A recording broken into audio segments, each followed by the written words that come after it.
계속해서 우리가 예배를 시작하기 전에 인사를 하고 있는데 어떻게 인사하고 있죠? 당신은 질투하는 사람 아닙니다. 질투가 나는 사람, 이 사람이 바로 하나님의 사람입니다. 지금까지 우리가 누군가를 질투했다면 이제부터는 하나님의 영광을 위하여 질투 나는 삶을 살 수 있기를 바랍니다. 우리가 질투나고 시기가 날 만큼 거룩하고 구별되고 잘됨으로 말미암아 우리 속에 있는 하나님이 우리의 주변 가운데 발견될 수 있기를 축원합니다. 그렇게 되기를 소망하면서 우리 옆에 분 바라보면서 당신은 진짜 질투 나는 사람입니다. 이렇게 한번 인사해볼까요? 자, 시작. 당신은 진짜로 질투가 나는 사람입니다. 질투 나는 사람입니다. 할렐루야. 네, 우리 교회도 질투 나는 교회가 되었으면 좋겠어요. 네. 그동안 옆에 있는 교회 바라보면서 살짝 저 교회는 참 좋겠다 그런 마음이 혹 들었다고 하더라도 이제부터는 주변에 있는 교회가 우리 교회를 주목하고 오고 싶은 교회, 질투나는 교회, 우리 교회가 될 수 있기를 주님의 이름으로 축원합니다. 지난주에 우리는 이 거라사 지방에서 일으켰던 예수님의 기적을 함께 나누었습니다. 거라사 지방에서 어떤 기적을 우리 예수님께서 일으키셨습니까? 귀신 들린 자를 고쳐주었습니다. 귀신 들린 자를 고쳐주는 것도 대단한데 그냥 귀신 들린 자가 아니라 레기온을 내어 쫓았습니다. 레기온. 로마 군대의 여단급 규모의 병력입니다. 이 한 사람 속에 레기온이 들어있었으니 이 사람이 온전하겠습니까? 예수님께서 어마어마한 기적, 레기온을 쫓아주신 큰 기적을 일으키셨습니다. 그리고 다른 기적은 사탄아 물러가라, 아니면 안수에서 기적을 일으키시는데 이 거라사의 기적만큼은 2,000마리 돼지떼가 바다에 빠져 몰사하거늘 큰 대가가 지불되었습니다. 엄청난 기적, 대가가 지불되었기 때문에 이 기적의 결론이 굉장히 궁금해지는데 우리 주님은 기적의 결론을 어떻게 내고 있습니까? 집으로 돌아가라. 평범한 일상으로 돌려보내십니다. 여러분, 왜 우리 주님께서 큰 기적의 결론을 아주 소소한 일상의 자리, 삶의 자리로 돌아가게 하시는 겁니까? 그것은 우리가 뭘 몰라서 그렇지 우리의 일상이 기적 중에 기적이기 때문에 그렇습니다. 우리는 기적을 특별히 해야 한다고만 생각을 해요. 잃어버렸던 것을 다시 찾고 죽을 질병에 걸려서 고침을 받아야 이게 기적이라고 생각을 합니다. 그런데 여러분, 이것보다 더 큰 기적, 더 큰 은혜가 있는데 그것은 아플 필요가 없이 이미 건강한 것, 이것이 더 큰 은혜가 되는 줄로 믿습니다. 잃어버리지 않고 함께하는 것, 이것이 진짜 기적 중에 기적입니다. 일상은 아무 일도 일어나지 않는 평범한 자리가 아니더라고요. 우리가 누리고 있는 일상은 그 일상이 깨진 누군가가 단 한 번만 살아봤으면 하나님, 그날로 단 하루라도 돌아가고 해주십시오. 날마다 기도하는 그 간절한 기도의 응답을 이미 응답받고 사는 자리가 우리의 일상입니다. 우리에게 당연한 건 단 하나도 없습니다. 내가 누리고 있는 모든 것들은 하나님의 기적이요 하나님의 은혜입니다. 온통 우리의 삶의 자리를 우리 하나님께서 기적으로 채워주셨습니다. 이 시간 기적에 대한 의미가 새로워지는 우리 모든 믿음의 권속들이 될 수 있기를 주님의 이름으로 축원합니다. 오늘 우리가 나누게 될 말씀은 빌레몬서입니다. 빌레몬서는 보통 교회에서 잘 다루지 않는 설교 본문입니다.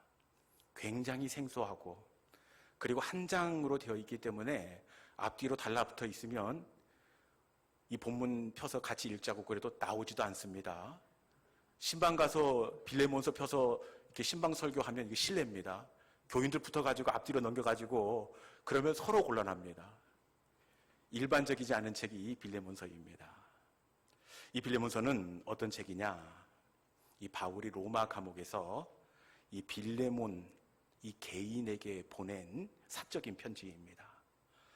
우리가 편지를 보내는 이유와 목적이 있지요. 누군가를 결혼식에 초대하기 위해서 청첩을 목적으로 보내는 편지가 있고, 안부를 묻기 위해 편지를 보내기도 하는데, 바울이 로마에서 감옥에서 이 영적인 제자인 빌레몬에게 편지를 보내는 것도 당연히 이유가 있겠지요. 로마 감옥에서 바울이 왜 빌레몬에게 편지를 보냈을까요? 그 많고 많은 사람들이 있었을 터인데 왜 유독 빌레몬 한 사람에게 감옥에서 바울이 편지를 보냈을까요? 그 이유가 무엇일까요? 우리 본문 16절에 있는 말씀을 통하여 바울이 빌레몬에게 편지를 보낸 이유가 무엇인지 함께 살펴보도록 하겠습니다. 16절 말씀입니다. 자, 시작. 이후로는 종과 같이 대하지 아니하고 종 이상으로 곧 사랑받는 형제로 둘지라. 내게 특별히 그러하거든 하물며 육신과 주 안에서 상관된 내게랴. 아멘. 바울이 감옥에서 빌레몬에게 편지를 보낸 이유가 무엇입니까? 부탁을 하기 위해서 그래요. 빌레몬에게 이 바울이 사적으로 어려운 부탁을 하기 위해서 이 편지를 보내고 있는데 어떻게 되어 있습니까? 이후로는 종으로 대하지 말고 사랑받는 형제로 두라. 누구입니까? 이 빌레몬 집의 노예로 있었던 오네시모라는 노예가 있습니다. 이 노예가 다시 빌레몬 너희 집으로 가게 되는데 너희 집으로 돌아온 이 오네시모를 다시는 종으로 대하지 말고, 노예를 종으로 대하지 말고 어떻게? 형제로 받아주어라. 이렇게 이야기합니다. 여러분, 당시 사회적인 정서로 봤을 때 노예를 종이 아니라 형제로 받아주는 것, 이것 일반적이지 않습니다. 어려운 사정입니다. 그럼에도 불구하고 빌레몬은 이 바울의 청탁을 들어줘야 합니다. 왜냐? 빌레몬이 사실은 이 바울의 제자입니다. 두란노 서원에서 바울 밑에서 수학했던 신학생이었습니다. 선생님의 부탁이기도 하고, 그리고 이 선생님이 어디에서 부탁을 하고 있습니까? 로마 감옥에 갇혀서 그 어려운 상황 가운데에서 종을 형제로 받아줘라. 이렇게 부탁하기에 들어줘야 됩니까? 안 들어줘야 됩니까? 어렵지만 들어줘야 합니다. 그런데 아무리 바울 선생님의 부탁, 감옥에서의 부탁이라고 하더라도 이 오네시모를 형제로 받아주고 용납하는 것은 눈에 흙이 들어가도 빌레몬은 할 수가 없는 내용입니다. 왜냐? 그것은 이 빌레몬 서에는 등장하지 않는데 이 빌레몬 서에 깊이 있게 들여다보면 이 오네시모라는 노예가 빌레몬과 그 가족들에게 너무 큰 지워지지 않는 아픔과 상처를 주었기 때문에 그렇습니다. 당시 오네시모는 종이었지만 빌레몬은 다른 상정과 달랐습니다. 믿음의 사람, 사랑이 넘치는 믿음, 하나님의 사람이었습니다. 그래서 종이었지만 빌레몬을 종으로 대하지 않고 한 가족으로 인격적으로 대해 주었습니다. 이것은 당시 문화 속에서 노예를 형제로 가족으로 받아주는 것 상상도 못하는 파격적인 대우입니다. 당시의 분위기가 어떻게 되어 있었느냐? 하인, 노예는 사람이 아니라 걸어 다니는 농기구, 말할 줄 아는 농기구였습니다. 그래서 종을 기록할 때 인적부에 기록하지 않습니다. 농기구 목록에 그 이름을 기록하고 있는데 제가 자료를 보니까 이렇게 되어 있더라고요. 괭이 2개, 망치 1개, 삽 3개, 그리고 빌레몬 이렇게 되어 있습니다. 사람이지만 인적부가 아니라 농기구 목록에 기록되어 있다는 사실입니다. 이런 사회 분위기 속에서 빌레몬이 노예였던 오네시모를 사랑으로 대해 주었습니다. 가족처럼 대해 주었습니다. 그런데 오네시모가 주인에게 돌려준 것이 무엇이었겠습니까? 그 사랑에 보답하는 것이 아니라 오히려 배신이었습니다. 자신을 믿고 맡겨주었던 빌레몬의 모든 살림을 이 주인의 눈을 피해서 하나씩 하나씩 정리를 하는가 싶더니 어느 날인가는 주인의 모든 재산을 현금으로 바꿉니다. 그리고는 어느 한날 밤에 그 모든 재산을 뒤로 빼돌려서 로마로 야반도주하고 말았습니다. 빌레몬 가정은 하루아침에 경제적으로 큰 타격을 입었습니다. 빌레몬이 이 재산을 일구느라 그동안 안 쓰고 안 입고 아이들 함께 과히 아끼면서 이 재산을 모았습니다. 하루아침에 믿었던 이 오네시모에게 배신을 당했으니 이 빌레몬의 마음이 어떻겠습니까? 아마 날마다 눈에 피눈물을 쏟으면서 이 오네시모 이 괘씸한 놈 하면서 배신감에 부르르 떨면서 단 하룻밤도 편하게 잠을 자는 날이 없었을 것입니다. 이런 빌레몬을, 이런 오네시모를 바울이 받아줘라. 16절 말씀에 보니까 다시 종으로 받아줘라가 아니라 어떻게 되어 있습니까? 종 이상, 사랑받는 형제로 받아줄지니라, 이렇게 이야기하고 있습니다. 한번 여쭤보겠습니다. 여러분 같으면 이런 배은망덕한 노예 오네시모를 받아주겠습니까? 아무리 스승이라도, 아무리 천하의 바울이라도 이런 부탁은 너무 무리한 것 아닙니까? 모르면 이해할 수 있지만 바울이 알고 있어요. 우리 가정에 얼마나 큰 손해를 끼쳤는지, 내 눈에서 흘린 그 피눈물이 몇 바가지인지 바울이 잘 알고 있습니다. 그런데 이런 바울이 오네시모를 형제로 받아주라, 그리고 사랑받는 아들처럼 받아주라, 이게 가당키나 합니까? 이런 식으로 나오면 오네시모가 문제가 아니라 바울에 대해서 정말 섭섭하고 그 마음이 불편할 수밖에 없습니다. 그럼에도 불구하고 빌레몬 이 상전이 어떻게 합니까? 말씀해 보니까 빌레몬은 도저히 받아들이고 용서해 줄 수 없었던 그 배신자 오네시모를 받아주었습니다. 도대체 어떻게 자신의 가슴에 비수를 꽂고 가족들 눈에 피눈물 나게 했던 그 놈을, 그 오네시모를 어떻게 받아줄 수가 있었겠습니까? 이게 오늘 설교의 포인트인데, 어떻게 도대체 빌레몬은 그 오네시모를 어떻게 받아줄 수 있었을까요?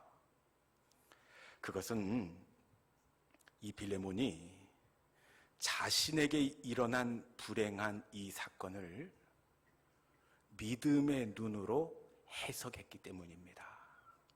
지금까지 빌레몬은 오네시모의 배신을 배신으로만 생각했습니다. 표면만 보고 아픔과 상처로만 생각했습니다. 그런데 이 빌레몬서 편지를 통해서 바울의 권면을 듣는데, 이 바울의 권면을 통해 오네시모의 상처를 믿음의 눈으로 들여다보게 되었습니다. 여러분, 오네시모의 배신을 바울이 어떻게 해석하고 있는지 우리 15절에 있는 말씀 같이 한번 읽어보도록 하겠습니다. 본문 15절에 있는 말씀입니다. 자, 시작. 아마 그가 잠시 떠나게 된 것은 너로 하여금 그를 영원히 두게 함이리니. 아멘. 바울이 이해할 수 없는 오네시모의 배신을 어떻게 이야기하고 있습니까? 아마 오네시모가 그렇게 자네에게 아픔을 준 것은, 아마 그가 떠나게 된 것은 그를 영원히 두게 함이라.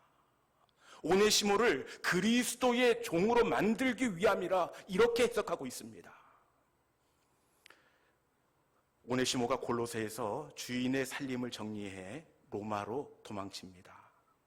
그런데 얼마 가지 않아 오네시모가 로마 경찰에 붙들리게 됩니다. 그리고 감옥에 수감되게 되는데, 그 감옥에서 누구를 만납니까? 바울을 딱 만나는 겁니다. 그리고 그곳에서 바울이 전해준 복음을 통해 오네시모가 완전히 회심하고 새 사람이 되게 됩니다. 12절 말씀해 보니까 오네시모가 어떤 사람이 되었다고 이야기되어 있느냐? 12절 마지막 부분에 그는 내 신복이라. 그는 배신자라. 배신자가 아니라 바울이 그는 내 신복이라. 신복. 이 영어 성경에 보니까 신복, 이 단어를 하트로 기록해 놓고 있습니다. 하트. 하트가 무엇입니까? 심장입니다. 심장. 그는 내 심장이라. 바울은 오네시모가 떠나게 된 이유를 빌레몬 개인의 종이 아닌 예수 그리스도의 종으로 삼기 위한 하나님의 계획이라고 해석해주고 있습니다. 지금까지 빌레몬은 오네시모가 떠난 이유를 사람의 눈으로만 바라보았습니다.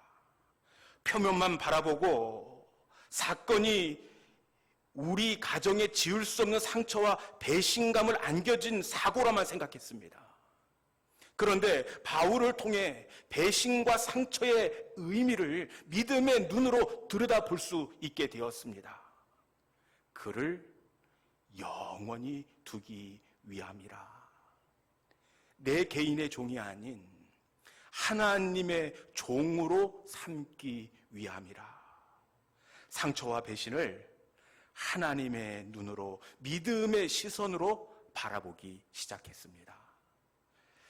그런데 참 신기하게도 믿음의 눈으로 상처를 다시 해석할 때 그동안 아팠던 상처들이 한꺼번에 치유되고 이해가 되게 되었습니다.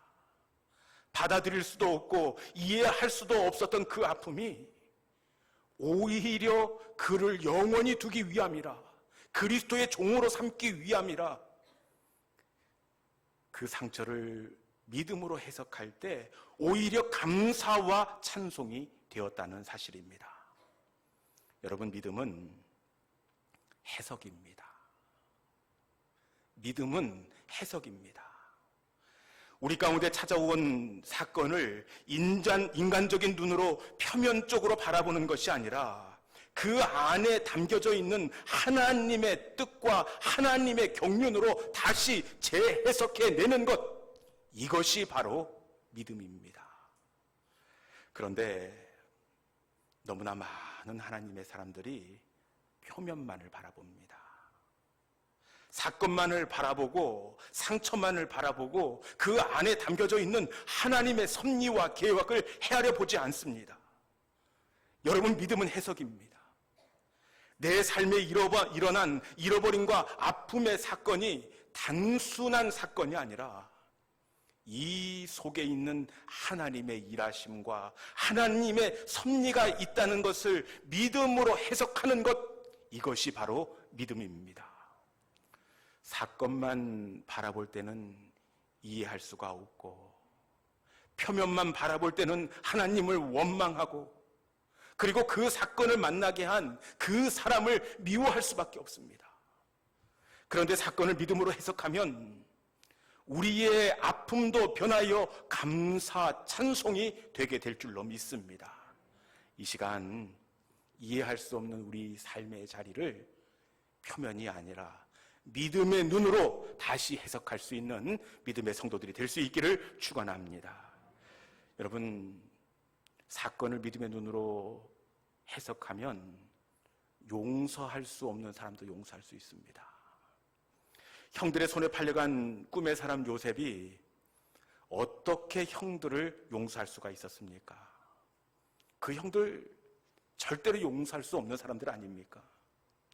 아버지가 입혀준 채색 옷을 찢어버리고 그리고 깊은 구덩이에 죽으라고 나를 거기에 던져 넣습니다. 그리고 내가 잘못했다고 한 번만 살려주면 형들한테 잘하겠노라고 그렇게 울부짖는데 그 구덩이 위에서 형들이 어떻게 합니까?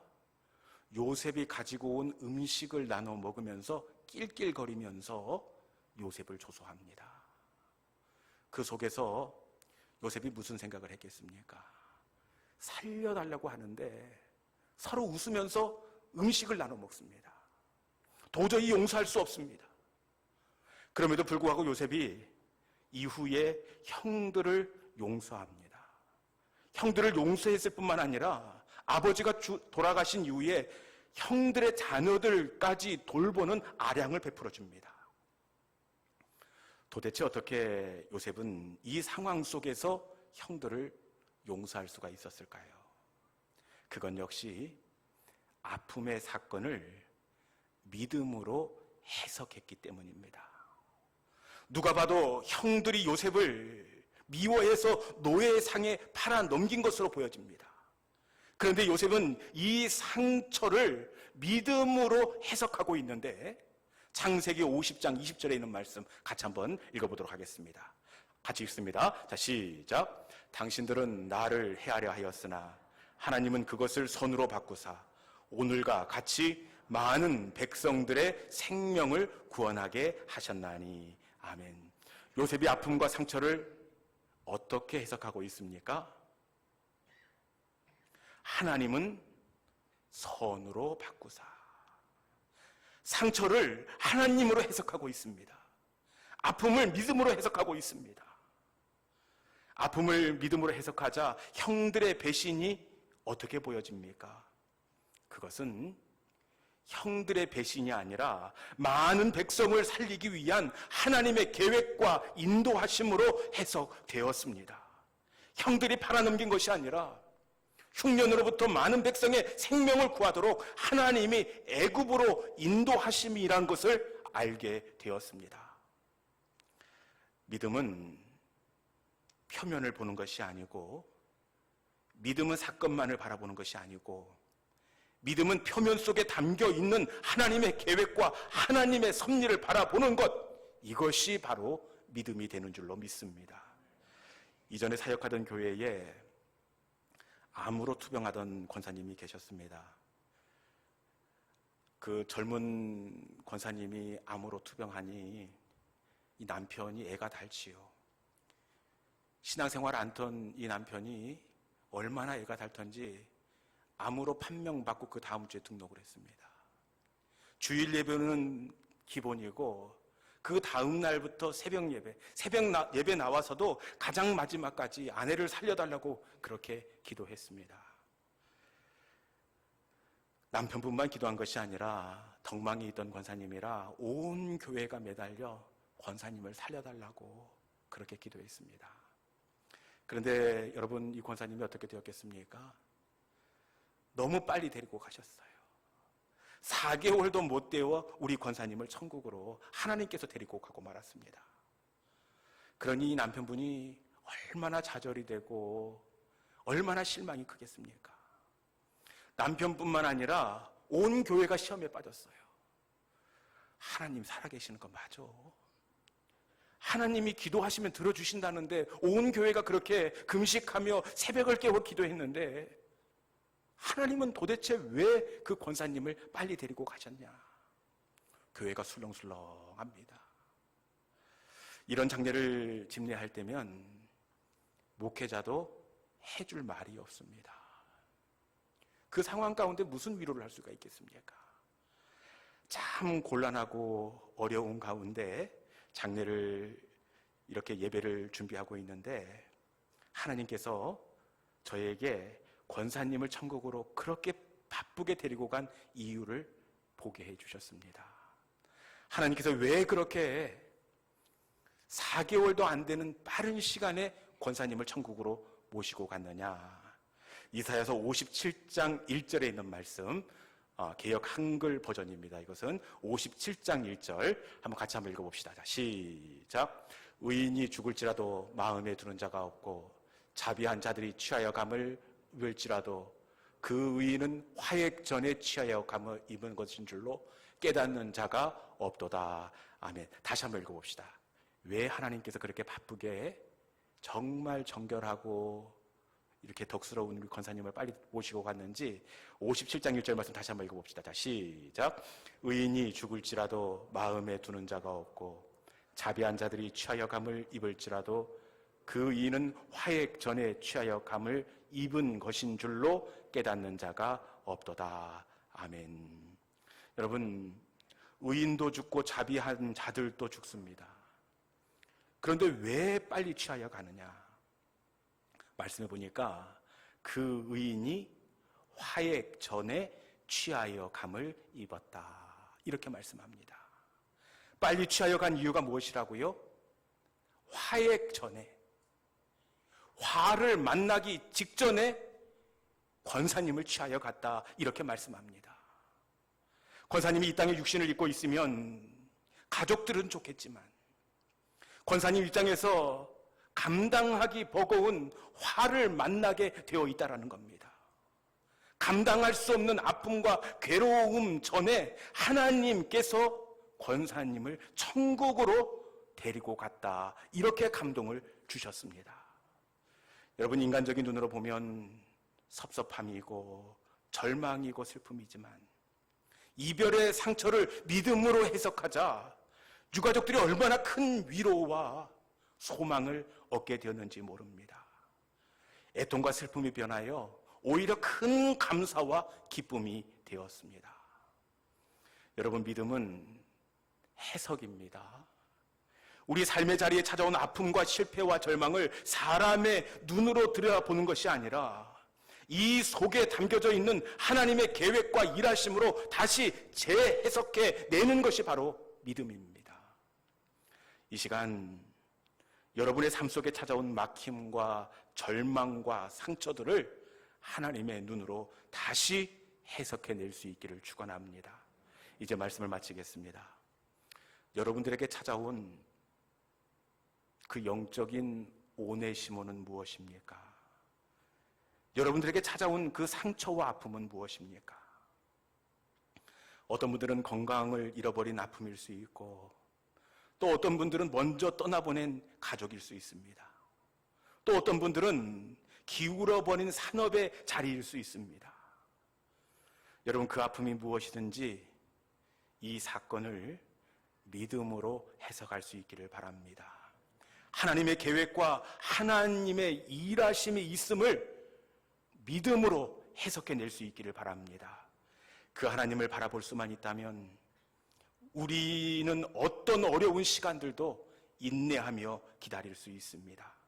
이 시간 우리에게 찾아온 사건과 아픔을 표면만 보지 마시고 그 안에 담겨져 있는 하나님의 일하심으로 다시 해석할 수 있는 우리 모든 믿음의 성도들이 될 수 있기를 주님의 이름으로 축원합니다.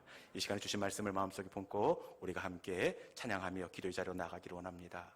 그 크신 계획 다 볼 수도 없고 우리의 사건 속에 담겨져 있는 하나님의 계획을 다 볼 수도 없습니다. 그렇기에 작은 고난에 지쳐도 넘어진다고 하더라도 그 속에 담겨져 있는 하나님의 계획과 섭리를 볼 수만 있다면 우리는 견디고 다시 일어날 수 있습니다. 주님, 그 사건 속에 담겨져 있는 하나님의 계획을 볼 수 있는 영안을 열어주시고 이 사건 속에서 말씀하시는 하나님의 음성을 들을 수 있는 귀가 열리게 하여 주옵소서. 주님, 은혜를 내려 주옵소서. 이 시간 은혜 아니면 살아갈 수가 없네. 이 찬송 부르면서 우리 함께 기도자로 나가도록 하겠습니다.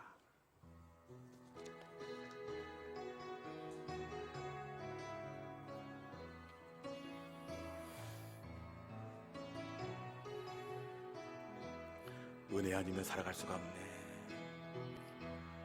은혜 아니면 살아갈 수가 없네.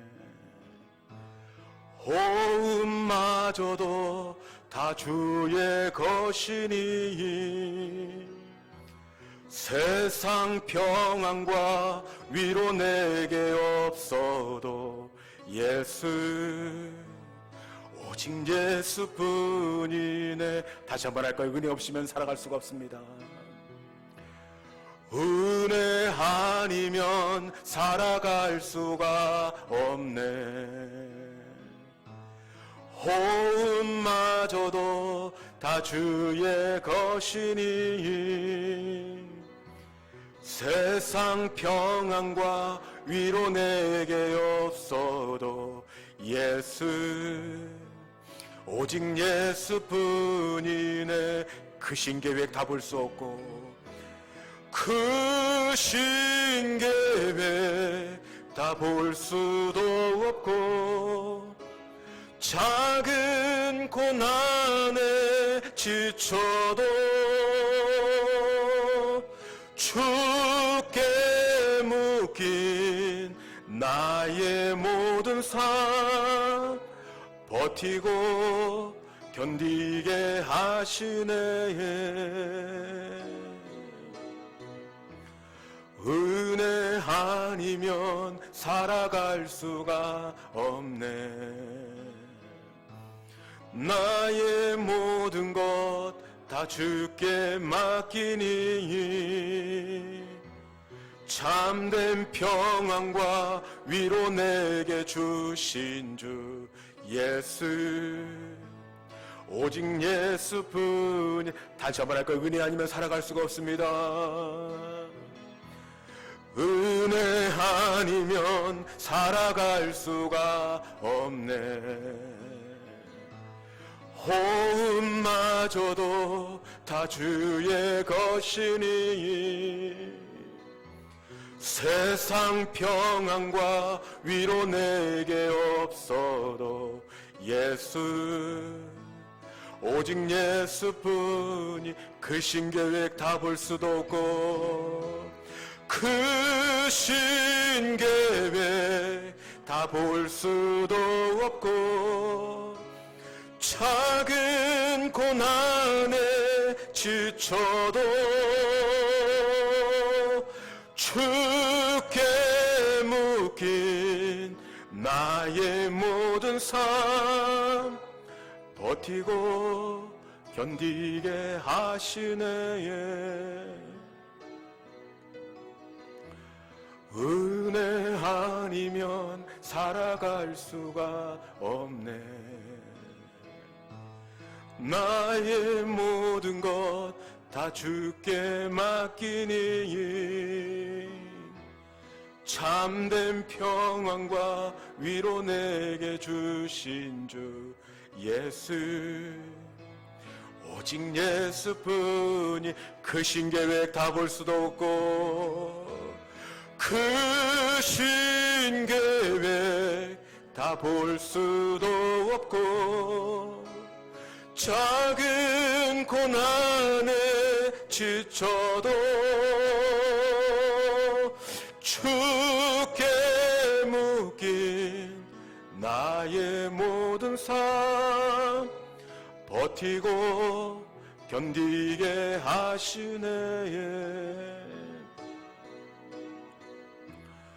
은혜 아니면 살아갈 수가 없네. 나의 모든 것 다 주께 맡기니 참된 평안과 위로 내게 주신 주 예수, 오직 예수뿐이.